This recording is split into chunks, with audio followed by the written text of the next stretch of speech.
এরপরে যখন আমি 4-এ উঠি, সেকেন্ড ধাক্কাটা আমি ওই সময় খাই। তো ভালো রেজাল্ট করতাম। আমাদের এলাকারই কয়েকটা ছেলে ছিল, আরমান, জিয়া, আবার খালিদ, তারপরে স্কুলে মিঠু, সোহেল, এরকম আরও অনেক ছেলেপেলেরা ছিল। ওরা হচ্ছে আমাকে খুব জেলাস করতাম, ভালো রেজাল্ট করতাম। আর ওরকম আমি মিশতাম না, কারোর সাথে কথাও বলতাম না, একটু মুডি ছিলাম আর কি, মুড নিয়ে থাকতাম। থেকে শুরু করছি, যখন আর কি বুঝতে শেখা, সেই সময় থেকে বেশ কিউরিয়াস ছিলাম স্কুলে ভর্তি হওয়ার ব্যাপারে। তো ক্লাস 1-এ ভর্তি হলাম, বেশ হ্যাপি ছিলাম। আমার লাইফের শুরুর দিকটা বেশ ভালোই ছিল। বরিশাল শহরের মধ্যে থাকতাম, আর আমার নানা বাড়ি আর আমাদের বাড়ি হচ্ছে পাশাপাশি আর কি। নানা বাড়ি পাশে, আমরা জমি কিনে বাড়ি করেছি। আর আমার বাবা হচ্ছে গভর্নমেন্ট জব করতো ওই সময়। হ্যাঁ। আচ্ছা, আপনি পরিবারের বড় সন্তান? হ্যাঁ, আমি বড়। আচ্ছা। আর আমার আম্মা হাউস ওয়াইফ ছিল। মোট 3 জন ছিলাম তখন আমরা ফ্যামিলি মেম্বার, যখন ক্লাস 1-এ পড়ি। তো বেশ ভালোই যাচ্ছিল, এরকম স্কুলে যেতাম। ফার্স্টেই যখন গিয়েছি খুব ভালো রেজাল্ট করতাম, ফার্স্ট হয়েছি একদম প্রথম পরীক্ষায়। ম্যাথসে 100 মার্কস পেয়েছি এবং খুব ভালো রেজাল্ট করেছিলাম। ভালো স্টুডেন্ট ছিলাম একাধারে, দেখতে বেশ কিউট ছিলাম, খুব ছোট। স্কুলে খুব অল্প বয়সে ভর্তি হয়েছিলাম। যারা অন্যরা ছিল আমাদের সাথে, বেশ আমার থেকে হয়তো 1-2 বছর, 3 বছর, 4 বছর এরকম বড় ছিল অনেকে। আমি খুব আর্লি স্কুলে যাই আর কি। তো এরপরে ভালোই চলতে থাকে এরকম ভাবে। তারপরে হচ্ছে ক্লাস 2-তে যখন উঠি, এই সময় একটা আর কি ধাক্কা লাগে আমার, মানসিক মানে সমস্যার বিষয়টা বা একটা ক্ষত ওই সময়টা থেকে আমার শুরু হয়। সেটা হচ্ছে আমার আব্বু অনেক রাগী ছিল, মানে অনেক বেশি রাগী ছিল। মানে অন্য যে আমার চাচা বা ফুপুটুপু, ওনারা এরকম রাগী না, কিন্তু আমার আব্বার আগে বেসিক্যালি একটু আমি জিনগতই বলবো, কারণ আমিও সায়েন্সে পড়েছি, এই জন্য বিষয়টাই বলবো আর কি। না, অনেকেই এক মিনিট এখানে জিন বলতে অনেকেই বলতে অন্য কিছু বুঝতে পারেন, মানে বংশগতভাবে। এটা আসলে সায়েন্সের টার্ম। হ্যাঁ, এখানে কিন্তু জিন পরির বিষয় না। ওকে, বংশগতি বিষয়ক যেই বিষয়টা, সেটা হচ্ছে জিন। আমি ইন ডিটেইলে যাচ্ছি না, আপনারা যদি গুগলে সার্চ করেন তাহলে পেয়ে যাবেন। হ্যাঁ, বলুন। মানে আমার দাদু অনেক রাগী ছিল, উনি মানে ফ্যামিলির একমাত্র মেয়ে ছিল, ওনার ভাইরা অনেক বেশ সম্ভ্রান্ত পরিবারের ছিল। তো ওনার এক ভাই বেশ রাগী ছিল আর কি, একজন মার্ডার হয়েছিল। তো আব্বা হচ্ছে ওই যে মামাদের বংশের ওই রাগী স্বভাবটা পেয়েছিল। আমার দাদা বা আদার্স চাচারা খুব শান্তই ছিল আর কি।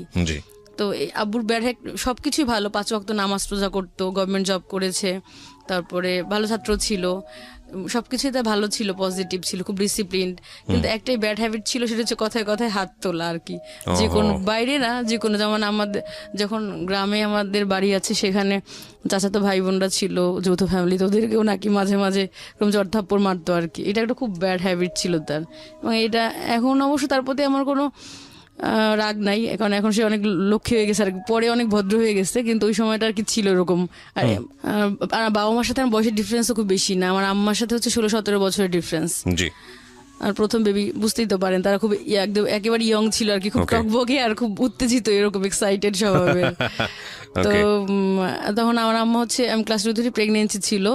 তো একদিন হচ্ছে রাতের বেলা খাওয়া শেষ করলাম আমি, তো আব্বু বললো যে আমি ওর খেতে চাচ্ছিলাম আম্মুর কাছ থেকে। আম্মু আবার ড্রাই এই ধরনের মুড়ি বা এরকম খাবার খেতে পারতো, নাহলে ভমিটিং হতো আর কি। তো এরপর আমি চাচ্ছিলাম, ছোট বাচ্চা তো আমি তো সেভাবে বুঝতে পারি না যে আমি খাওয়া শেষ করেছি, আবার আমার খাওয়া উচিত না।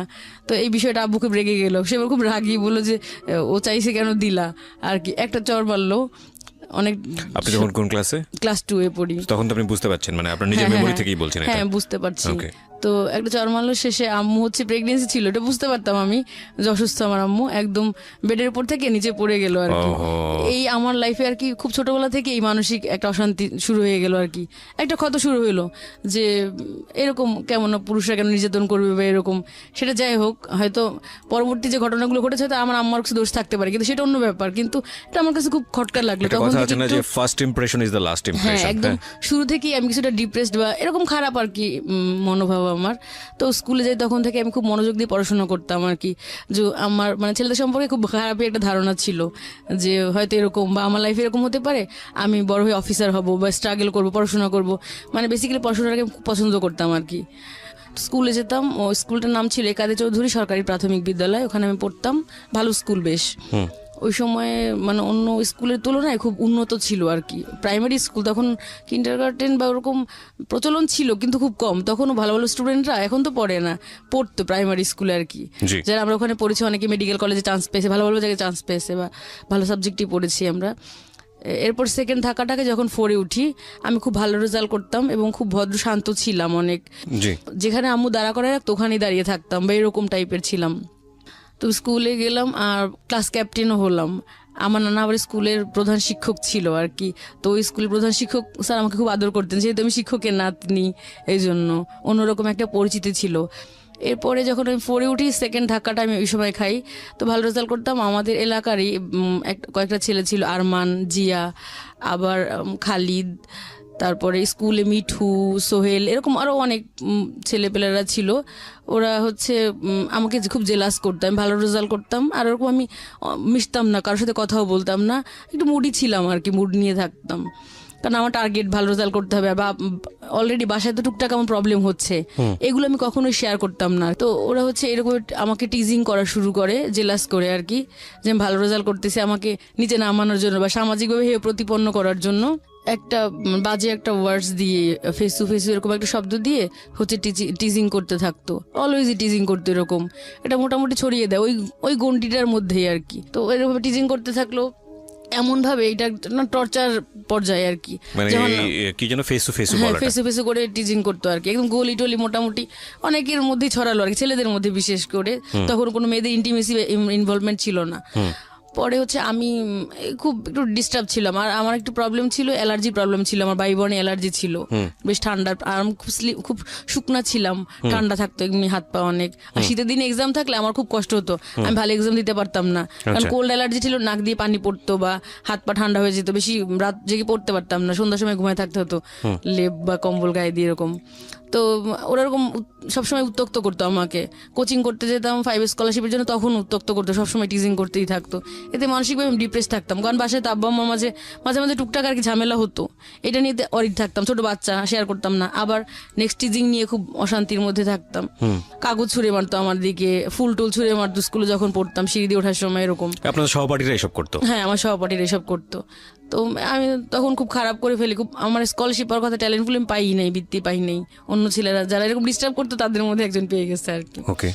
এবার 6-এ ভর্তি হলাম, গার্লস স্কুলে ভর্তি হলাম, যেখানে টার্গেট ছিল সেখানে অ্যাডমিশন দিয়েছিলাম, পাইনি। Barishal government girls high school, সবচেয়ে ভালো স্কুল মেয়েদের, ক্যাডেট কলেজের পরেই। তো ওখানে পাইনি, আর দূরেও ছিল, আমার বাচ্চা ছিল ছোট ছোট, যেতে পারি না ওইভাবে আর কি। তো জগদীশ সরস্বতী স্কুলে ভর্তি হলাম। এই 2 বছর আমার বেশি একটা প্রবলেম হয় নাই, বাসায় অনেক কাজ টাজ করতাম। তো এই 2 বছর স্কুলে বা বাইরে যাওয়া বেশি প্রবলেম হয়নি, কারণ ওই ছেলেরাও তো আবার ওরা অন্য স্কুলে ভর্তি হয়ে গিয়েছে, বয়েজ স্কুলগুলোতে।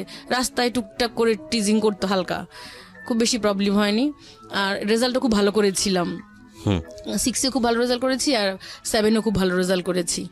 তো ওখানে পড়তে গিয়ে এমনিতে কোনো সমস্যা ছিল না, কিন্তু আমার একটা ক্লাসমেট ছিল নীলাঞ্জনাশীল, তো ও আমাকে খুব কম্পিটিটর মনে করতো। অন্য সব মেয়েরা খুব ভালো ছিল, তাদের প্রত্যেকের সাথে আমার খুব ভালো অ্যাটাচমেন্ট ছিল।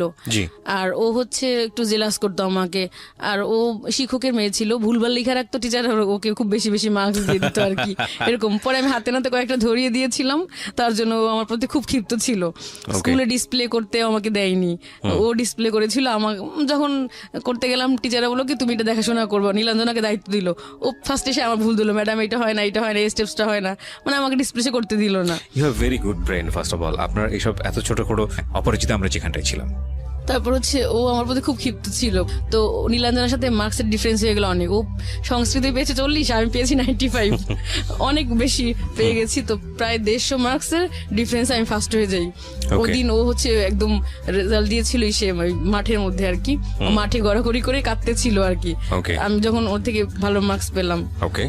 তো এরপরে আমি, ও কাঁদছিল, আপনার খুব আনন্দ হচ্ছিল? না না না, আমার কখনো, আমি এরকম মেন্টালিটি ছিলাম না, আমার আনন্দ হয়নি, কারণ আমি খুব মানে very good, that's really good, cause আমরা অন্যের দুঃখে কখনোই যেন আনন্দিত না হই। যেমন আমি ছোট ছিলাম, অনেকে পাগল প্রতিবন্ধীদেরকে দেখলে হাসতো, কিন্তু আমার খুব জিদ লাগতো কেন প্রতিবন্ধীদেরকে দেখলে হাসবে।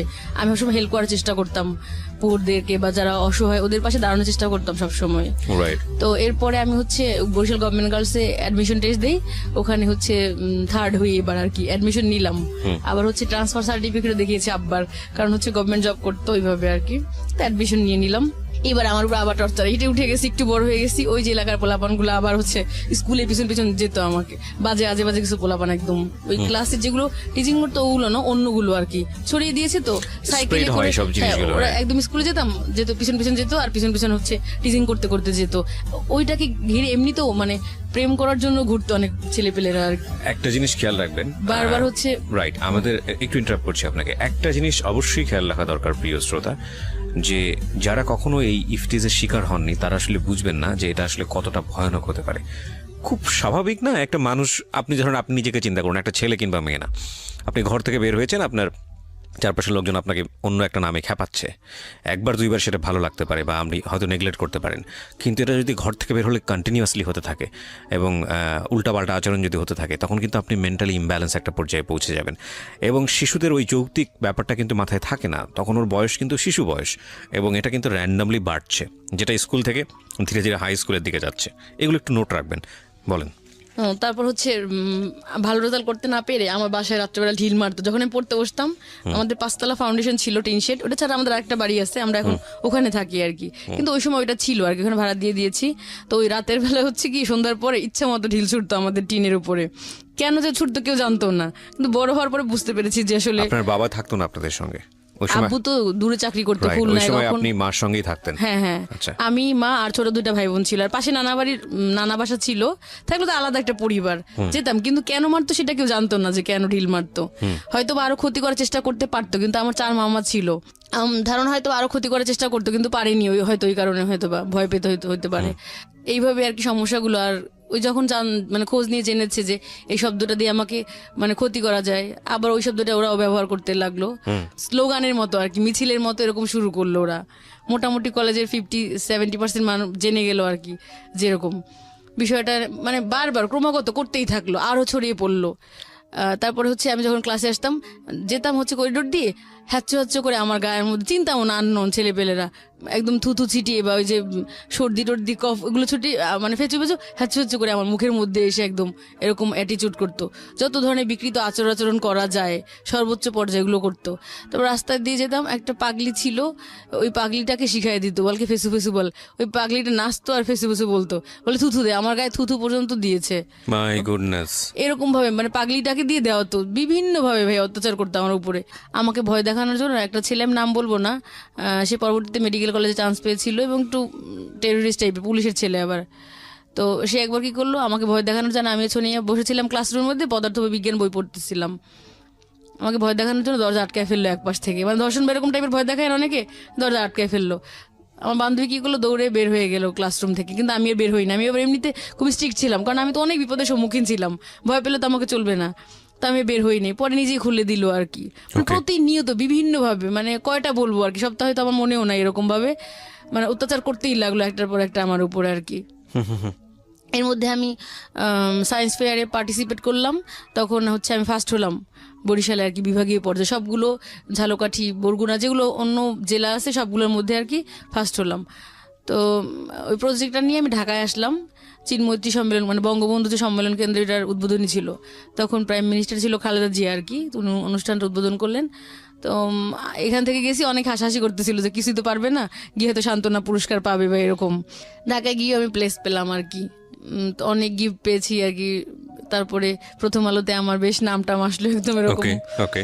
এরপরে খুব হ্যাপি ছিলাম আর কি, মোটামুটি কলেজে খুব ছেলেদের মধ্যে আমাকে নিয়ে এমনিতে টিজিং করতে না ঠিক আছে, কিন্তু আমাকে নিয়ে বেশ মানে বেশ আলোচিত ছিলাম, মানে দেখতে বেশ ফর্সা ছিলাম, তো সব খুব পছন্দ করতো সবাই আমাকে মোটামুটি। অনেকে ঘুরতো পিছন পিছন, বলতো সুইসাইড করব যদি প্রেম না করো, এরকম মানে এরকমটাও ছিল অনেক।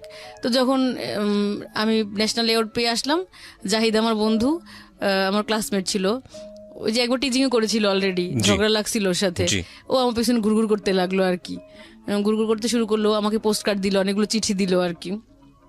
আমি তো হাতের লেখা চিনতাম না, আমি জানতাম না যে ও কে বা ওরকম, ও সম্পর্কে কিছুই জানতাম না। ও আবার লিজার বন্ধু ছিল, লিজার ভাইয়ের বন্ধু। লিজাকে দেখালাম যে একটা ছেলে আমাকে এরকম দেয়, কে জানি না, লিজা তো হাতের লেখা দেখে চিনে ফেলেছে আর কি। তো এটা লিজার ভালো লাগে না, কারণ ও তো আমাকে সবসময় কম্পিটিটর মনে করতো। তারপরে লিজাই আমাকে এগিয়ে দিয়েছে আর কি জাহিদের দিকে অনেকটা, দিয়ে আবার নিজেই আর কি কেটে দিছে আর কি লাইন এরকম। লিজা দূর থেকে Jealous feel করেছে এক হ্যাঁ পর্যায়ে। জাহিদের বাসাটা আমাকে দেখিয়ে দিয়েছে যে ওইটা জাহিদের বাসা। আর মাঝে মাঝে তখন ও আমার পিছনে ঘুরতো, তো প্রথমে ভালো লাগতো না, একটা সময় গিয়ে আমার একটা ভালো লাগা তৈরি হয় জাহিদের প্রতি। তো জাহিদের বাসায় যাই আমি একদিন, জাহিদ আসতো না ক্লাসে ওরকম, আর ওরকম মানে নোন ছিল না, আমি যেমন নোন ছিলাম সবাই চিনতো, জাহিদ ওরকম মানে বরিশালের স্থানীয় ছিলেন না, ওর বাড়ি গ্রামে, ওইখান থেকে খালার বাসা থেকে পড়তো আর কি। তারপরে ক্লাসরুমে দেখতাম কি আমি যাওয়ার আগে ও যায়, খুব কিউরিসিটি আমার প্রতি। আমি হচ্ছে একটা ক্লাস পরে যেতাম যাতে ও আমাকে ফলো করতে না পারে, দেখতাম কি ও পায়চারি করতেছে করিডোরে দাঁড়িয়ে দাঁড়িয়ে, মানে খুব ইমোশন যে আমি কেন আসলাম না। আমি আসার পরে ওর ফ্রেন্ড রাসেল ছিল ওর সাথে, মানে একদম প্রাণে পানি পাইছে বা এরকম এরকম একটা ভাব আর কি, খুব ইমোশন ছিল আমার প্রতি। তো ফার্স্টে আমার পিছন পিছন যেতাম, আমি যখন মানে ক্লাস শেষ হয়ে যেত, মূল ক্লাসগুলো আমাদের সায়েন্সের প্র্যাকটিক্যালগুলো থাকতো 2টা-3টা পর্যন্ত। তো যাচ্ছিলাম একদিন মাঠের মধ্যে দিয়ে, ও পেছন পেছন গেলো, বলে কি একটা কথা বলতে চাই তোমার সাথে। আমি কিছু বলি না, হাঁটছিলাম, বললো যে তোমার প্রতি আমার তীব্র আকর্ষণ। এই কথাটা বসে পরে ও আমি হচ্ছে প্রেমে পড়ি আর কি। খুব ভালো লাগছিল কথাটা, বাসায় গিয়ে অনেকবার চিন্তা করলাম যে কি বললো যে তীব্র আকর্ষণ এইসব। ওকে, খুব ভালো লাগা তৈরি হয় জাহিদের প্রতি আর কি। কিন্তু যখন ভালো লাগাটা তৈরি হয়েছে তখন জাহিদ আস্তে আস্তে আর কি সরে গেছে। কোন বয়সটা বলেন তো এটা, মানে কোন ক্লাসে পড়ছেন? ইন্টারমিডিয়েটে পড়তেছি আর কি, আচ্ছা, সেকেন্ড এখানে ইয়ারে উঠে গেছি। আমি একটু কথা বলি, ইন্টারমিডিয়েটের অনেক স্টুডেন্টরা আমাদেরকে শুনছেন, আপনার সঙ্গে একটু তাল মিলিয়েই বলি। ক্লাস 9-এ 9-8 এই বয়সটা থেকে হচ্ছে ভালো লাগার এক ধরনের তীব্রতার জন্ম হয়, এবং উইথ লট অফ সংকোচ। আমি আসলে এটা খুব সুন্দর করে বাংলা বলতে পারছি না, মানে ভালো লাগে কিন্তু সেখানে তীব্রতার যতটা থাকে তার চেয়ে বেশি থাকে হচ্ছে লজ্জা, ভয় এবং একটা জড়তা থাকে। আতঙ্ক, জড়তা, কিন্তু মনের মধ্যে মনে হয় যে না ওকে ভালো লাগছে, ওর ভালো লাগছে, ভালো লাগছে। আচ্ছা, এরপরে এই ভালো লাগাটা একটু ডেসপারেটের দিকে চলে যায়, এবং এটা হচ্ছে বয়ঃসন্ধিকালে হয়। বয়ঃসন্ধিকালে অনেকের আগেও চলে আসে। 2টা জিনিস খেয়াল রাখবেন, বাবা মা যারা শুনছেন এবং যারা তোমরা নিজেরাও যারা এখন এই প্রেম ঠেমের মধ্যে আছো, তারাও একটু শুনে রাখো, কারণ এটাই শেষ কথা না। ইনফ্যাক্ট এই ভালো লাগাটা যখন তীব্র আকার ধারণ করে এবং একই সাথে যখন বয়ঃসন্ধিকাল চলে আসে, বয়ঃসন্ধিকালে ছেলেদের যে চেঞ্জটা হয় সেটা হলো একটা ছেলে হঠাৎ করে লম্বা হয়ে যায়, দেখবে 9-10-এ দেখে ধাম করে লম্বা হয়ে গেছে, গলার শটটা অনেক ম্যাচিউর হয়ে গেছে এবং অনেক বেশি ব্যক্তিত্ব সচেতন হয়ে গেছে। সে যে হাঁটছে, হাঁটার স্টাইলটা ঠিক আছে কিনা, সে যে জামাটা পরছে সে জামাটা ঠিক আছে কিনা, সে যে মাথাটা আঁচড়াচ্ছে সে মাথাটা, আমি একদম ছোট ছোট জিনিসগুলো ধরে ধরে বলছি, মাথার চুলের আঁচড়ানোর স্টাইলটা ঠিক আছে কিনা, এবং একটু শেভ করার দেখবা যে গোফঠোপ উঠছে বা একটু শেভ, নতুন নতুন দাড়ি, এবং শেভ করে সে যথেষ্ট লজ্জা পাচ্ছে। এই যে বয়সটা, এটাকে বলছি আমরা বয়ঃসন্ধিকাল। আমি অ্যাটিটিউড দিয়ে বুঝালাম, আর ফিজিক্যালের জায়গা থেকে তোমরা নিজেরা বুঝে নিও, ফিজিক্যালি অনেক বেশি চেঞ্জ আসে। মেয়েদের ক্ষেত্রেও কিন্তু এই জিনিসটা আসে, এবং মেয়েদের মধ্যেও এই সেম জিনিসটাই গ্রো করে, কিন্তু with some physical changes. Interesting বিষয় হচ্ছে এই সময়টাতে কোনো কোনো ছেলেমেয়ের আচরণ, মোস্ট অফ দ্য কেসেস আমরা বলতে পারি, অনেক বেশি অ্যারোগেন্ট হয়ে যায়, উগ্র হয়ে যায়। তারা মানতে চায় না, তাদেরকে যদি কোনো একটা জিনিস বোঝাতে চায় যে না এটা এভাবে করো, এভাবে করলে জিনিসটা এরকম হবে, এরকম হবে, ওরকম হবে, ওরা বুঝতে চায় না, ওরা সিদ্ধান্ত দিতে চায় না, আমি তো নিজেই অনেক কিছু বুঝি। হ্যাঁ, উনি ছোটো ছোটো করে হাসছেন, হয়তো আপনারা অডিওতে পাচ্ছেন না। তো এইটা কিন্তু ছেলের ক্ষেত্রেও হয়, মেয়ের ক্ষেত্রেও হয়। এবং তখন যে সমস্যাটা বাবা এবং সন্তানের মধ্যে হয়, বাবা মা সন্তানের মধ্যে, সেটা হলো বাবা মা যদি না বুঝতে পারে যে এই আমার সন্তানের মধ্যে একটা বড় চেঞ্জ আসছে, তারা কি করে ছোটোবেলায় যেভাবে মানুষ করেছে, ছোটোবেলায় যেভাবে ডোমিনেট করেছে, ওই জিনিসটা যদি চালিয়ে যেতে থাকে, তখন একটা মারাত্মক সংঘর্ষ হয়। এবং এই মারাত্মক সংঘর্ষটা খুব সার্টেন পিরিয়ডে চলে, 1-2 বছর, এবং কিছু বুঝে ওঠার আগে শেষ হয়ে যায়, এবং এই সময়টাতে অনেক বড় রকমের ভুলও করে ফেলে বাবা মা। সুতরাং আমি বাবা মাদেরকে স্পেশালি বলবো যে এই সময়টাতে ছেলে মেয়েদেরকে একটু অন্যভাবে ট্রিট করতে, একটু খেয়াল রাখতে। আচ্ছা, এবার হচ্ছে ভালো লাগার জায়গাটা বলি। আমাদের শিক্ষকরা ক্লাসে বলতো যে বয়সটা এমন, কাকপক্ষে দেখলেও ভালো লাগে। হ্যাঁ, একদম খুব নুডলি বললাম, আমি কাউকে অপমান করছি না, বাট বিষয়টা কিন্তু আসলে এরকমই। হিসাব থাকে না কোনো, মানে ভালো লাগাটা এত এক্সট্রিম লেভেলে হয় যে ওকে ছাড়া আমরা বাঁচবই না, ওকে ছাড়া জান শেষ হয়ে যাবে। মাঝে মাঝে ফেসবুকে এরকম ভিডিও দেখি, মেয়ে পালিয়ে গিয়েছে, গহনা ঠহনা পরে এসে ফেসবুক লাইভে আসছে, এসে বলছে বাবা তুমি তো বলেছিলা ওকে ওর সাথে বিয়ে দিবা না, দরকার হলে একটা রিক্সাওয়ালার সাথে বিয়ে দিবা, আর তাই আমি বিয়ে করে ফেলেছি, ওর কোনো দোষ নেই। আমি চিন্তা করি আজ থেকে 5 বছর পরে এই মেয়ের জীবন গল্পটা কি দাঁড়াবে, কিংবা আজ থেকে 2 বছর পরে এই মেয়েটাকে এত ডেসপারেটলি বলতে পারবে যে বাবা আমি ওর সাথে সংসার করে অনেক সুখে আছি। কজ রিয়েলিটি তো অন্যরকম। আমাদের চারপাশে যে ঘটনাগুলো ঘটে সেখানকার প্রেক্ষাপটে বলছি, আমি এটা মিন করছি না যে মেয়েটা সুখী হবে না, সুখী হোক, আমরা সেটার জন্য দোয়া করি, কিন্তু এই ডেসপারেটনেসগুলো এই বয়সেই থাকে। কিন্তু এটা জীবনটা আসলে এরকম না। কজ ভালোবাসার তীব্রতা অবশ্যই থাকবে, সেটা সবার জীবনেই আসুক, কিন্তু সেই তীব্রতা আমাদেরকে যেভাবে 4-5টা সম্পর্কে অনেক বেশি ব্ল্যাঙ্ক করে ফেলে, অন্ধ করে ফেলে, যে না ওকে ছাড়া আমি বাঁচবই না, ওকে ছাড়া আমার জিন্দেগি তামা, কিংবা ওকে ছাড়া আমি নিঃশ্বাসই নিতে পারতেছি না, বিষয়টা আসলে এরকম না। এটা একদম এক্সট্রিম একটা ফিলিংস। এই এক্সট্রিম ফিলিংস সারা জীবন থাকে না। আমি আপনাদেরকে এবং তুমি করে বলি, because you are much younger than me, ওই স্টেজ আমি পার করে এসেছি। আমি আমার নিজের জীবন থেকে বলছি, ভদ্রমহিলা যিনি এখানে আছেন নিজের জীবন গল্প বলার জন্য, উনি হয়তো এগ্রি করবেন, এটা থাকে না। এবং এটা যখন থাকে না তখন অনেক কিছুর হিসাব শুরু হয়। এই হিসাবে গিয়ে যদি ছেলেটা মেয়েটার কাছে হেরে যায় বা মেয়েটা ছেলের কাছে হেরে যায়, তখন শুরু হয় দুর্বিষহ জীবন। সুতরাং যারা অনেক বড় রকমের মারাত্মক ফিলিংস নিয়ে কোনো একটা ছেলে কোনো একটা মেয়ের কাছে আছেন, কিংবা কোনো একটা মেয়ে কোনো একটা ছেলের কাছে আছেন, একটু রেস্ট নেওয়া প্রয়োজন। এটাই কিন্তু বাস্তবতা নয়, একটু সময় যাওয়া প্রয়োজন। সুতরাং হুটহাট করে আমরা যেন কোনো ভুল না করে ফেলি। জি, আপনি যেটা বলছেন আমার মনে হয় সেই স্টেজের কথাই বলছেন আপনি, যে সেই সময় যে খুব ভালো লাগতো, হ্যাঁ একটু রাস্তাতে হেঁটে গেলেই মনে হতো আহা, একটু হাতটা ধরতে পারলে মনে হলো আহা, এই হাতটার কখনোই সাবান দিয়ে ধুবো না, থাকুক ওর শরীরে, ওর একটা স্পর্শ থাকুক। সেই বয়সের কথাই বলছেন, বলুন তারপর। তো ঘুরতে লাগলো, ঘোরার কারণ হচ্ছে যে আমি ন্যাশনাল অ্যাওয়ার্ড পেলাম, এটা খুব পছন্দ করতো আর কি। আচ্ছা। তারপর ডিবেট করতাম ওর সাথে, আমি একসাথে ডিবেটও করেছি। আচ্ছা। তো খুব তাকিয়ে থাকতো ডিবেট করার, আমি চাইতাম শিখতে, আমার শেখার আগ্রহটা বেশি ছিল যে ও একটু ভালো পারে শিখবো। কিন্তু হচ্ছে আমার বলতো আমার হাসি নাকি খুব সুন্দর, ঝংকার দেয়, এটার কানে বাজে, মানে অনেক ধরনের লোভনীয় কথাবার্তা বলতো আর কি, খুব ইমোশন দেখাতো। মানুষকে প্রশংসা করে অনেক দুর্বল করে ফেলা যায়। হ্যাঁ, অনেক দুর্বল করে ফেলেছে আর কি। তো আমি চেঞ্জ হতে শুরু করলাম। এর আগে ছেলেদেরকে আমি খুব ঘৃণা করতাম। একদিকে বাবার প্রতি আমার খুব আক্রোশ ছিল, একটু নারীবাদী টাইপের ছিলাম কিছুটা, কবিতাও লিখতাম এরকম। তারপর হচ্ছে আব্বুর বিরুদ্ধেও কবিতা পড়তাম এরকম, যে আমরা তো জানি আকাশ আদিম পুরুষ, পৃথিবী রমণী, তবে কেন দু হাতে শিকল পরিয়ে রেখেছো, 1000 বছর ধরে কেন তুমি সূর্য দেখতে দাওনি, এরকম মানে কবিতা পড়তাম। তা আব্বু হাসতো বা অবাক হইতো এরকম। আর ছেলেরা যদি ব্যথা পেতাম, খুব মানে খুব মজা পেতাম, কারণ যে এই প্রিজিং করতাম তো খুব আক্রোশ ওদের প্রতি। তো ফার্স্টে আমার মধ্যে চেঞ্জ আসলো। জাহিদ একদিন ব্যথা পেলো বেঞ্চের সাথে, লোহা ছিল, লোহার পেরেক গুলো কেটে গেল, পা দিয়ে রক্ত বের হলো, দেখি আমার চোখ দিয়ে শুধু পানি পড়তেছে। প্রথম কোনো ছেলের জন্য আমার হচ্ছে কষ্ট হলো। ভেরি ইন্টারেস্টিং থিং, দেখেন উনি ছোট ছোট জিনিস কিন্তু কত বিউটিফুল, কত সুন্দর করে মনে রেখেছে বিষয়গুলো। ওকে, তারপর ওর হচ্ছে চোখে প্রবলেম হলো, ঢাকায় আসলো ট্রিটমেন্টের জন্য। তা আমি বললাম আল্লাহ জানো আমার চোখ দুটো নষ্ট হয়ে যায়, ওর চোখ যেন ভালো হয়ে যায়। চলে আসলো আমার মানে এরকম। তো ও অলরেডি আমি একটু মিস করে গেছি যে এই যে টিজিং করতো, এর মধ্যে আমি খুব মেন্টালি অনেক আপসেট হয়ে গিয়েছি। রাতে আমি খুব খারাপ স্বপ্ন দেখতে শুরু করলাম, বিষণ্ণতা শুরু হলো। এর আগেও টিজিং করতো বা ফ্যামিলি প্রবলেম ছিল, কিন্তু তখন আমার বিষণ্ণতাটা শুরু হয়নি, এখন আমার বিষণ্ণতা শুরু হয়েছে আর কি। তো আমি রাতে সবসময় স্বপ্নে দেখতাম। তারপরে দেখতাম যে আকাশ ভেঙে ভেঙে আমার মাথার উপর পড়ছে, বড় বড় ট্রাক আমার বুকের উপর দিয়ে চাপা দিয়ে যাচ্ছে, যত ধরনের খারাপ মানে বিকৃত ভয়ঙ্কর বিভৎস স্বপ্নে দেখতে শুরু করলাম আর কি। ন্যাশনাল অ্যাওয়ার্ড পাওয়া এগুলো খুব পছন্দ করতো আর কি। একসাথে দুজনে কম্বাইন ভাবে চ্যাম্পিয়ন হয়েছি। তারপর আমি খেলাধুলায় পুরস্কার পেয়েছি আর কি, লুডোতে চ্যাম্পিয়ন হয়েছিলাম। মানে মোটামুটি পড়াশোনায় ভালো রেজাল্ট করেছিলাম, টেস্ট পরীক্ষাতেও আমি হচ্ছে 9ম হয়েছিলাম। আবার দেখতে বেশ সুন্দর ছিলাম, আবার হচ্ছে এই কালচারাল প্রোগ্রামগুলো বা এগুলোতেও ভালো করতেছিলাম, এই জন্য খুব পছন্দ করতো আমাকে। তো এরপরে একটা সময় আস্তে আস্তে মানে সরে যেতে থাকলো, যে বাসা থেকে তো অলরেডি বাসায় গিয়ে বলে দিয়েছে লিজা হাসান বা অনেকে, জানি না আমি কে বলছে। আস্তে আস্তে দূরত্ব মেনটেন করতে থাকলো, অ্যাভয়েড করতে থাকলো। আমি যত উইক হই ও তত হচ্ছে আস্তে আস্তে দূরে সরে যেতে থাকে আর কি এরকম। পোস্ট কার্ড দেওয়া সব বন্ধ দিয়েছিল, কয়েক টাইম ভয়ে পানিতে ফেলে দিয়েছি। আর একদিন ওদের বাসায় গিয়েছিলাম, যার সময় আব্বু আবার দেখছে যাইতে রিক্সায়, তো এই জন্য সেও একটু সন্দেহ করতো যে কেন গেলো, বা আব্বু তো এমনি রাগি আর সন্দেহবাতিক টাইপের, কিছু বলতো না কিন্তু ইনডাইরেক্টলি একটু টর্চার করতো আর কি। আর যখন আমার হচ্ছে ফার্স্ট ইয়ার ফাইনাল পরীক্ষা দিলাম, এটা খুবই দুঃখজনক একটা ঘটনা ছিল আমার জন্য। তো আম্মা অনেক রাগী ছিল আর কি। আমার ভাই যে পড়াশোনা করতো না, সে হচ্ছে সমস্ত বইপত্র সব ফেলে দেয়। আমার ওদিন জুওলজি পরীক্ষা ছিল, আমি আবারও ভালো প্রস্তুতি নিয়ে খুব খারাপ করলাম আর কি। আমার 80 ক্রস করা টার্গেট ছিল, সেখানে আমি 78 পেলাম।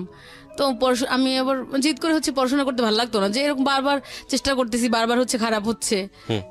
এই জাহিদ ঘুরতে লাগলো, তখন এক ধরনের ভালো লাগা, অনুভূতি, নিজের মধ্যে চেঞ্জ চলে আসলো অনেক। এর আগে হচ্ছে অনেক সবাইকে আমি মোটামুটি কম্পিটিটর মনে করতাম, যে আমি খুব ভালো রেজাল্ট করবো, কম্পিট করবো, ডিবেট করতাম, এগুলোতে হচ্ছে আমি ফার্স্ট হইতে হবে, আমাকে সবাইকে টপকায় যেতে হবে এরকম। যখন জাহিদের প্রেমে পড়লাম, আমার মানসিকতা একদম চেঞ্জ হয়ে গেল, প্রচন্ড রকম মানবিক।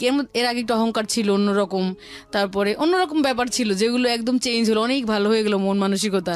কাউকে আর কম্পিটিশনটা টর মনে করতেছি না, কাউকে জেলাস করতেছি না, কাউকে হচ্ছে ওরকম ভাবে মানে একদম মনে হতো যে ও জিতলে আমি জিতবো আর কি, আমি হেরে গিয়ে ওকে জিতাইয়ে দিই, এরকম একটা মানসিকতা আর কি তৈরি হলো আমার। যাই হোক, এরকম টিজিং তো চলতেই থাকলো। আর জাহিদ আমাকে যে একটু আমি ওর প্রতি উইক হলাম, এর আগে তো ও ঘুরছে আমার পিছনে, যে আমি দুর্বল হলাম, ও আমাকে উল্টা টর্চার করা শুরু করলো, বললো তোরই দোষ, পোলাপান তোরে টিজিং করে, নিশ্চয়ই তুই কিছু করছো, তোরই দোষ। আর লিজাও এরকম ভাবে টর্চার করতে শুরু করলো, বলে যে আমাদেরকে তো কেউ টিজিং করে না, তোমাকেই করে, সেই লিজার অনেক মানে এরকম ভাবে আমাকে মেন্টাল টর্চার করতে লাগলো আর কি। আমি খুব হতাশ আর কি, মোটামুটি এরকম। তো পরীক্ষার আগে আগে আমি স্বপ্নে দেখলাম কি যে একটা লাল শাপলা বড় একটা নদীর মধ্যে অনেক চেষ্টা করতেছে টিকে থাকার, আর অনেক ঘোলা পানি আর কি, ওকে বারবার ঢেউ দিয়ে উঠায় ফেলার চেষ্টা করতেছে, ও চেষ্টা করতেছে টিকে থাকার, আর ও মানে পানিটা ওকে উঠায় নিতে। এক সময় শাপলা শিকড়টা উঠে গেছে একদম, পুরো মূল সহ একদম উঠে গেছে আর কি, এরকম স্বপ্নে দেখছি। এরপর তো পরীক্ষা দিলাম, এপ্রিল মাসে পরীক্ষা শুরু হলো। এর আগের বছরগুলোতে ছেলে মেয়েরা কম্বাইন্ড ছিল আর কি, মোটামুটি দেখে দেখে লেখার সুযোগ ছিল ছেলেদের কাছ থেকে। ওই যে রাকিব, সানজিদ, মিঠুর আমাকে টিজিং করতো, ওদের সাথে আবার মুন্না পাশাপাশি রোল ছিল আমাদের। হ্যাঁ, এমনিতে ওরা টিজিং করতো, কিন্তু কোনো স্ক্যান্ডাল ছড়ায়নি, বা ওদেরটা দেখে দেখে লেখার সুযোগ ছিল, ওরা ভালো ছাত্র ছিল, এমনি দেখাবে আর কি, এরকম হয়তো টিজিং করতো, এরকম মেন্টালিটির। কিন্তু ওই বছর মেয়ে ছেলে আলাদা করে পড়লো। তারপরে বরিশাল কলেজে সিট পড়লো আর কি, 4 তলায় পড়লো, সেখানে কোনো ফ্যান ছিল না, কি যেন একটা গ্যাঞ্জাম হয়েছিল এর আগে, মারামারি কলেজে, ফ্যান ট্যান আবার সব নিয়ে গেছে এরকম। প্রচন্ড গরম ছিল একদম, গ্রীষ্মের মানে এপ্রিলের দিকে পরীক্ষা। আমার গলার স্বর বসে গেছিল একদম, অনেক সিক থাকতাম, আমার তো অ্যালার্জি আছে, কোল্ড অ্যালার্জি, কফ টফ এরকম ছিল। ছেলেরা খুব ভালো রেজাল্ট করেছে, ওরা দেখে দেখে লিখছে, বা দেখছি আশেপাশে তো তাকিয়ে দেখেছি আর কি। তো এরপরে পরীক্ষা দিলাম ভাই, যখন আমি মানে এমন মানসিক অবস্থা হলো আমার, ডিপ্রেস থাকতে থাকতে, যে আমি ঠিক মতো ওই শিটগুলো ফিল আপ করতে পারতাম না। আমার রোল ফিল আপ করলে মনে থাকে আমি ভুল করছি, মনে হয় এটা করছি, এরকম এই মানসিক অশান্তি শুরু হলো আমার আর কি সেকেন্ড ইয়ার থেকে।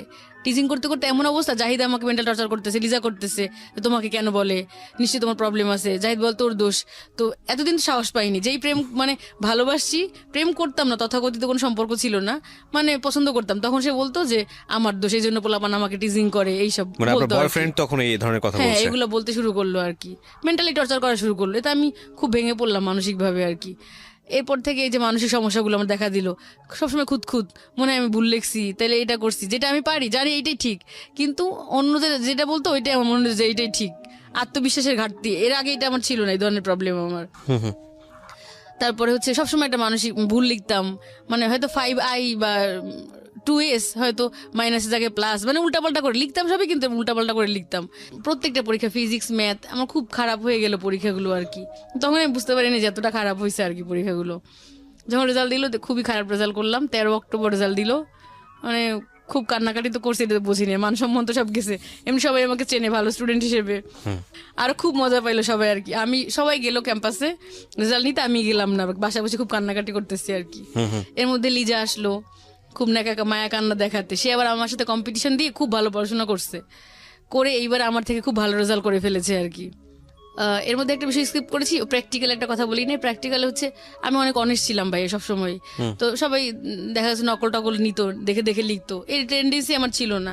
তো আমার বান্ধবী সোনিয়া ওর সিনিয়রদের সাথে আলাপ করলো যে কিভাবে করা যায়, তো ওদের অনেক টাকা পয়সা ছিল, ধনী মানুষ, বলো যে কম্পোজ করে নিয়ে যাবে, এগুলাকে দেখে দেখে আর লিখবা আর কি। তো ছোট ছোট করে কম্পোজ করলো, 5টা-6টা করছে, করে ওই আমার বান্ধবী মনিকে দিছে, ও নিছে, আমাকে একটা দিল। মোটামুটি নীলাঞ্জনা, লিজা প্রত্যেকের কাছে নকল আছে, ওরা মানে ভেতরে রেখে বোরকা পড়তো, ভেতরে রেখে হচ্ছে করতেছে, লিখতেছে এরকম। তা আমি তো একটু বোকাশোকা টাইপের গাধা, সবসময় তো এত মানসিক অ্যাংজাইটিতে থাকতাম যে ম্যাচিউর কোনো বুদ্ধি আমার তৈরি হয় নাই। আমি করছি কি, এটা সাদা স্বচ্ছ ফাইল নিয়ে গেছি, পদার্থবিজ্ঞান পরীক্ষার দিন ট্রান্সপারেন্ট ফাইলের মধ্যে উপরে রেখে দিছি ইয়েটা আর কি, ওই যে কম্পোজ শিটটা। আর ওরা তো মোটামুটি বিভিন্ন ভাবে আর কি রেখেছে, এমন ভাবে যে বের করে লিখতেছে। স্যার উঠেই ফার্স্টে আমার ইয়েটা দেখলো আর কি, ফাইলটা খুললো, দেখাই তো যায় এটা স্পষ্ট ভাবে, দেখলো যে এটার মধ্যে নকল আছে আর কি। আসলে তো আমি এটা নিজে নেই না, ওটা আমার বান্ধবী দিছে পরীক্ষার সময়, আমি ওটার মধ্যে ঢুকায় রাখছি। তো স্যার খুব খেপে গেছে যে নকল করে, এই মেয়ে মনে হয় এরকম ভাবে নকল করছে, এসসিতে কি রেজাল্ট করছিল তুমি ফিজিক্সে? আমি বললাম স্যার আমি A+ পেয়েছি। বলে নিশ্চয়ই নকল করে পাইছো। আসলে ভাই এরকম আমি কোনোদিনও না, সে তো বিশ্বাস করবে না। তারপর খুব খেপছে যে আমাকে ফেল করাই দিবে আর কি। তা আমি আবার টেস্টে প্লেস পেয়েছিলাম। স্যাররা অনেক, স্যারদের সাথে আমার খুব ভালো রিলেশন ছিল, বিশেষ করে ম্যাথ আর বোটানি টিচারের সাথে খুবই ভালো সম্পর্ক ছিল। ওই দুইজন টিচারের প্রিয় ছাত্রী ছিলাম আমি আর কি। তো এই স্যাররা বললো যে না আসলে এরকম ওরকম না, হয়তো ভুল কি বলছেন জানি না, হয়তো ন্যূনতম একটা মার্কস দিয়ে পাশ করাই দিছে হয়তো বা, এই জন্য স্কোর আরো খারাপ হয়ে গেল আমার। তো খুবই খারাপ রেজাল্ট করে ফেললাম, মেডিকেল কলেজে তার পরীক্ষা দিতে পারবো না। কি যে খারাপ সময় গেছে আমার লাইফের, নিশ্চয়ই একদম জীবনটা ভাই আমার অন্ধকারে হারিয়ে গেছে এরকম। খুবই মানসিকভাবে ভেঙে পড়ছি আমি। প্রতি রাতে আমি বসে থাকতাম চেয়ারে, ঘুমাতে পারতাম না, মনে থেকে সুইসাইড করি। আব্বা আম্মা মানে খুব অরিড থাকতো, তারা শান্তিতে ঘুমাতে পারতো না আর কি। এরপর আম্মা টর্চারে আর মামিদের টর্চারে একদম অতিষ্ঠ হয়ে গেলাম আমি। পরে আমি সিদ্ধান্ত নিলাম যে প্রপোজালটা আসবে, যে আসুক, কানা খোড়া যে আসুক, আমি তাকে বিয়ে করবো আর কি, এরকম টার্গেট করলাম। এরপর প্রপোজাল আসলো, এবার বিয়েতে রাজি হয়ে গেলাম। আম্মা তো হেবি খুশি। এবার খুঁজে খুঁজে ভাইয়া শহরের মধ্যে অনেক ভালো ভালো ছেলেরা ছিল, আমাকে পছন্দ করতো বা বেশ সচ্ছল পরিবারের ছেলে ছিল, কিন্তু আমার না খুব আনইজি লাগতো যে বিয়ে করবো, তারা জানবে যে ফেসু ফেসু ডাকে, দে বলবা ননদ থাকলে না হাসে কি করে, সবসময় এরকম একটা মানসিক এংজাইটির মধ্যে থাকতাম। আমি ভাবছিলাম যে বিয়েই করবো না আর কোনোদিন। প্রচন্ড একটা অশান্তির মধ্যে দিয়ে যাচ্ছি না আমি, প্রচন্ড স্ক্যান্ডাল ছড়িয়ে গেছে এরকম। তো এরপরে হচ্ছে গ্রামের দিকে ছিল বাড়ি, ইঞ্জিনিয়ার। ভাবলাম যে গ্রামের দিকে বাড়ি, অনেক দূরে আমাদের থেকে, হয়তো জানবেই না কোনো দিন, তাহলে এখানেই রাজি হয়ে যাই। বেশ ধনী, মানে ধনীও না, সাধারণ পরিবার একদম। ইচ্ছা করলে আমি অনেক ধনী পরিবারে বিয়ে করতে পারতাম এরকম, বা অনেক ফ্যাসিলিটি দিয়ে বিয়ে মানে অনেক গর্জিয়াস অনুষ্ঠান হইতো এরকম। তাই রাজি হলাম। কিন্তু ভাই ওর মা ঠিকই খোঁজ নিছে, মা খুব মানে শাশুড়ি আম্মা খুব চালু ছিল আর কি, চালাক। ঠিক ভাই ওই শাহাবুদ্দিন নীলাঞ্জনাশীল একদম তাদের কাছে এসেই পৌঁছাইলো। তারা বলছে পাগল এই সেই, মানে টিজিং করে ছড়াইছে। পরে এমন একটা অ্যাটিটিউড করতো সবাই যে বলতো পাগল বা আজে বাজে, মানে যা মন চায় যার যেরকম ভাবে বলতে লাগলো তার কাছে। সে প্রথমে খুব আদর করছিল আর কি, খুব ভালোবাসছিল, বাণিজ্য মেলায় নিয়ে গেল, খুব ছবি তুললো আমার সাথে, খেতে গিয়েছি রেস্টুরেন্টে। কিন্তু যখন ওই যে ওরা বলছে এগুলো, তখন আমার প্রতি আরো তার খুব ক্ষোভ আর কি, পারলে এড়াই যায় বিষয়টা। তারপর কিন্তু তার ছেলে আবার খুব পছন্দ করলো আমাকে দেখে। তো এবার বিয়ে ঠিক হলো। সে ডেটটাই উল্টায় ফেললো আর কি। 28 তারিখে আমাদের বিয়ে হওয়ার কথা, 9 সালের 28 এপ্রিল, পয়লা বৈশাখের পরে। সে হচ্ছে উল্টায় ফেললো একদম। শাশুড়ি ওকে। মানে নার্ভাস হয়ে গেলাম যে কি ব্যাপার। আর বিয়ের ব্যাপার ভাই এরকম মেয়েদের যে একবার যদি বলে দেন, যেরকমই হোক, হাই স্ট্যাটাস আর লো স্ট্যাটাস হোক, একবার যদি বলে ফেলেন মানুষকে, না করেন, তাহলে ভাববে কি এই মেয়েটার হয়তো দোষ আসছে কোনো। এই জন্য মনে হয় বিয়েটা নিজে যদি ভেঙে দেন, তাও মানুষ আপনাকে ওইভাবে মানে ট্রিট করবে। আর জাহিদ তো অলরেডি অন্যরকম হয়ে গেছে, সে এখন বড় অফিসার হয়ে গেছে। মাঝে মাঝে কথা হয় ফোনে তার সাথে, কিন্তু কিছু বলে না, পজিটিভ ছাড়েও না, মানে ফ্রেন্ডশিপ রাখছে। কথাটা তো বলতো, রাতে ফোন টোন দিত, কিন্তু কোনোদিন বলে না বিয়ে করবে, এগুলো বলে না, বা ছেড়ে দিছে তাও বলে না। বলতো ছোট এখনো, এখন নতুন চাকরি পাইছে, ভাইকে প্রাইভেট বিশ্ববিদ্যালয়ে পড়াচ্ছে আর কি, এরকম বলতো। এখন কিছুই বলতো না আর কি। কি করব, সিদ্ধান্ত নিলাম বিয়ে করব। পরে হচ্ছে শাশুড়ি আম্মায় একটু খেপে গেল আর কি আমার প্রতি, জানলো যখন এগুলো, তো বিয়ে ডেট চেঞ্জ করে ফেলে। পরে 29 তারিখ, শাশুড়ি মা মানে হচ্ছে হবু শাশুড়ি, তখন তো হয়নি। হ্যাঁ, পরে হচ্ছে বিয়ে হবে। শুরু থেকেই ভাই বিভিন্ন ধরনের মানে শুরু করলো। প্রথম দিন যদি আমাদের আক্ত হয়ে মসজিদে হয়েছে, বাসা আসতে দিবে না আমাদের বাসায় আর কি, বিয়ে করে চলে যাবে ওদের, মানে ওর খালা বাসায় উঠছিল ওরা, ওখানে আর কি। আমাদের সবাই মামা মামি খালামুনিরা অপেক্ষা করতেছিল যে ও আসবে, ওর বন্ধুদের নিয়ে দেখা করবে, যে ছেলেটা কেমন, দেখে নাই আর কি তারা কেমন, আসতে দিবে না। পর অনেক রিকোয়েস্ট করলাম সবসময়, মানে সে এমন একটা ট্রাপ তৈরি করে রাখলো যে সবকিছু তার কাছ থেকে পারমিশন নিতে হবে, আর তার ছেলে তার পারমিশনে চলে, এটাও সত্য কথা। রিকোয়েস্ট করতে করতে আসতে দিল, আধা ঘন্টা তার টাইম বেঁধে দিল যে আধা ঘন্টা থাকতে পারবে। ওর 5টা ফ্রেন্ড নিয়ে আসলো। তারপরে ফোন দিয়ে বললো যে তোমাদের বাসা থেকে 3 ভরি চেইন কেন দিল না? আমি বললাম যে 3 ভরি চেইন কখনো দেয়? 3 ভরিতে তো সীতাহারি বানানো যায়, তাহলে এইটা কেন? সেটা প্রত্যেকটা বিষয় নিয়ে আমার দোষ ধরতে লাগলো আর কি। তবে বিয়ে হলো তখন 2 দিন ছিল, মানে ওরকম একদম কমপ্লিট যে ফিজিক্যাল রিলেশন ওরকম কিছুই করিনি। এমনি ওর শরীর খুব খারাপ ছিল, ঢাকা থেকে গেছে, ও তো ঢাকা জব করতো তখন, আমি বরিশালে থাকতাম। তো গেছে, ওর জ্বর ছিল বা ওরকম গল্প টল্প করছি, বা মোটামুটি হালকা কথাবার্তা, ও ক্লান্ত ছিল, অনেক অসুস্থ ছিল। তো এরপরে 2 দিন ছিল আমাদের বাসায়, আর অনুষ্ঠানটা আমার আব্বাই আর কি অ্যারেঞ্জ করেছিল আর কি, আমাদের বাসায় হয়েছিল, ওরা কোনো অনুষ্ঠান করে নাই। তারপর গায়ে হলুদের কাপড় যখন পাঠাইতে বলছিলাম পাঠায় না, বলে কি এখনই কি তুলে নিচ্ছি আপনাকে, যে এখনই দিতে হবে সব এই সেই এরকম করে। তাই আমি ভাবছি যেহেতু এটা বলছে মনে হয় পরে বিশাল করে আর অনুষ্ঠান করবে হয়তো বা, এরকম বলছে ওরা, আশ্বাস দিছে আর কি। তো এরকম ভাবে কিছুই করে নাই, সব আমার যতটুকু করে আমার আব্বাই করছে আর কি। তা আমার আব্বাকে আমি বলছি কি আব্বা, বরিশালের সবচেয়ে বড় ক্লাব হচ্ছে বরিশাল ক্লাব, ওইখানে আমাকে হচ্ছে অনুষ্ঠান করে দিবা আর কি। কিন্তু ও মনে মনে কুবুদ্ধি কিছুই করে নাই। পরে হচ্ছে আর আসলোই না ভাইয়া 6 মাস। কেন আসলো না জানি না, হয়তো বিভিন্ন কারণে ক্ষিপ্ত ছিল না কি, কিছুই বললো না, নতুন জবে জয়েন করেছে সেই কারণে হইতে পারে, জানি না আমি, এগুলো আসলে অজানাই রয়ে গেল আমার কাছে, আসলো না। আর সামাজিকভাবে হতে থাকলাম বাসায়, সামাজিকভাবে না ঠিক নানু বলতো আসে না কেন, সবাই বললো যে আসে না কেন। মোবাইল সেট পাঠাইছি, এমনিতে যেদিন বিয়ে হয়েছে তারপর থেকে টাকা দেওয়া শুরু করলো, মাসে মাসে হচ্ছে ঢাকায় এসে প্রতি মাসে টাকা পাঠাতো কুরিয়ারে করে আমার জন্য, এটা ঠিক মতো করছে, মোবাইলে ব্যালেন্স পাঠাতো, কিন্তু যাইতো না আর কি, আসতো না আমাদের বাসায়। তারপর একবার আমি খুব মন খারাপ করলাম, বললাম কি আমাকে একটু ঢাকা নিয়ে ঘুরে আনো, সে নিল না। আমি বললাম কি না নিলে মরে যাবো, এসব একটু রাগ অভিমান করে বলতেই পারি। সে আমাকে না বলে কিছু, সে আমার ছোট মামাকে ফোন করে বললো যে ওইরকম করে, ও ঠিক করে নেই, সেই আরও বেশি মানে মন খারাপ। মামা আমার রাগারাগি করলো, একটা গ্লাস দিয়ে 2টা বাড়ি দিল আমার মাথার উপরে, বললো যে পাগলাম, মন খারাপ। পরে বড় মামার বাসায় নিয়ে গেল, পরে তারা ফোন করলো ওকে, ফোন করার পরে ছোট মামা ডাক্তার আর কি, আর বড় মামা হচ্ছে প্রেজেন্ট আর কি, ভিআইপি একজন, ডেজিগনেশনে নাই বললাম। তারপরে তারা ফোন করছে, ঠিকই তখন আসছে আর কি, হাই প্রোফাইল লোকদের ফোনে ঠিকই তখন চলে আসছে বাসায়। তো আসলো, অল্প সময় ছিল, তারপর চলে গেছে। এর মধ্যে প্র্যাকটিক্যাল পরীক্ষার আগে ওদের বাসায় গেছিলাম আমি, 21 দিনের মতো ছিলাম, কিন্তু ও ঢাকায় চলে গেছে একদিন আমাকে রেখে, খুব একটা ভালো বিহেভ করতো না। পরের দিন এর মধ্যে আমি অলরেডি যে ইন্টারমিডিয়েট পাস, তখন অনার্সে পড়তেছি, তখন হচ্ছে আমি প্রাথমিকে পরীক্ষা দিছিলাম আর কি, এমনি দিয়েছিলাম সহকারী শিক্ষিকা, এই যে প্রাইমারি স্কুলগুলো থাকে না, ওগুলো টার্গেট ছিল না কোনো সময়, কিন্তু দিয়েছিলাম আর কি, কেন যেন দিছিলাম, যাই হোক আমি পাশও করে যাই আর কি। তো এই লঞ্চে আমরা হচ্ছে ঢাকা চলে আসি, ওই দিন থেকে ওর চেঞ্জ হয়ে গেল, জব হতে যাচ্ছে আমার। তো আর দিকে বিসিএস এর প্রস্তুতিও আমার ভালো, প্রথম 30তম বিসিএস দিয়েছিলাম, ওই পরীক্ষায় আমি পাশ করি প্রিলিমিনারি। আচ্ছা, মানে ওইবার আমার যদি প্রাইমারি চাকরিটা না হতো, আমি মানে মাস্ট বি বিসিএস ক্যাডার হতাম আমি। ভাগ্য আমার এবারও আবার মানে খারাপ হয়ে যায়। তারপরে সংসার করতেছি, সংসার তো নতুন সংসার, কাজবাজ করতে হয়, মোট মিলে এত পরিশ্রম, তারপর আবার গভর্নমেন্ট জব করতেছি, এদিক থেকে তারা খুব প্যারা দিচ্ছে যে পরে জবটা ছেড়ে দিলাম, এইটা ভুল করছি, যাই হোক। তো এরপরে বিসিএসও হলো না আমার, লাস্টে রিটেন পরীক্ষাগুলো ওইভাবে মোটামুটি দিয়েছি, আর একটু যদি পলিশ করে পড়তে পারতাম হয়তো বা অ্যাটলিস্ট একটা ক্যাডার আসতো, কিন্তু ভালোভাবে পড়ি না, এইখানে গেছি আসা যাওয়া করছি বারবার, সময় নষ্ট করছি। আর এর মধ্যে অলরেডি আবার জাহিদের সাথে আবার মানে যোগাযোগ হয়, ওকে, জাহিদের সাথে যোগাযোগ হয়, বেশ ভালো সম্পর্ক ছিল। এটা কি বিবাহের পরে? হ্যাঁ, এই যোগাযোগটা তো আনফেয়ার ছিল। আনফেয়ার ছিল বলতে খারাপ রিলেশন ছিল না, কিন্তু হঠাৎ করে আবার বাট যোগাযোগ যেদিকে হয় যে ওর কোন দিকে সাথে। টার্ন নিতে পারতো। যোগাযোগ হয়, কারণ এখন আবার তো যোগাযোগ হবেই, কারণ এখন তো আবার আমার ভালো পজিশনে আসছে। যখন ইন্টারমিডিয়েটে পড়তাম ভালো পজিশন ছিল, মেডিকেলে পড়বো তখন ভালো সম্পর্ক ছিল, আবার যে এখন বিসিএস ক্যাডার হব। আপনার বর্তমান কি অবস্থা? বর্তমান অবস্থা ভালো না, আসলে খুব খারাপ সময়ের মধ্যে কি দিয়ে অবস্থায় যাচ্ছি। আছেন? কি সংসারের মধ্যে আছেন? সংসার থেকে বের হয়ে গেছেন? সংসারের মধ্যে আছি, কিন্তু ওরকম ভালো নাই, কারণ ওই যে বিসিএস জব হয়নি, হাজবেন্ড আমার উপরে স্যাটিসফাইড না, বেশ টাকা পয়সা খরচ করেছে। আর এমনি তো নেচার ফার্স্ট এরকম ছিল, যেই দেখছে যে সরকারি জব হারিয়েছেন, বিসিএস করেন নাই, বাচ্চা কাচ্চা কয়জন? বাচ্চার একটা রিসেন্টলি নিয়েছি আর কি, এখন 1 বছর হয়নি। আপনার জামাই কি করেন? ও কম্পিউটার ইঞ্জিনিয়ার। ওকে, তো তার মানে আপনি যেটা বলতে চাচ্ছেন যে আপনার লাইফটা এরকম এলোমেলো হয়ে যাওয়ার পিছনের কারণটা হচ্ছে হলো আপনার ফ্যামিলি স্ট্রাকচারের জায়গাটাতে প্রপার গাইডেন্স না পাওয়া, আর দ্বিতীয়ত হচ্ছে হলো আপনাকে এই ইফটিস করে আপনার জীবনটা সবচেয়ে শেষ করা। টিজিংটাই বেশি ক্ষতিকর ছিল। একটা জিনিস খেয়াল রাখা জরুরি প্রিয় শ্রোতা, আজকের এই গল্পে তেমন অর্থে তেমন কিছুই নাই, মানে সেরকম অর্থে আপস অ্যান্ড ডাউন নাই। মেসেজ বলতে গেলে একটা গুরুত্বপূর্ণ মেসেজ আছে, সেটাও খুঁজতে হবে খুব ভিতরে গিয়ে। ওনার বলার ধরনের জায়গা থেকে কন্টিনিউয়াসলি মনোযোগ রাখাটাও খুব মুশকিল।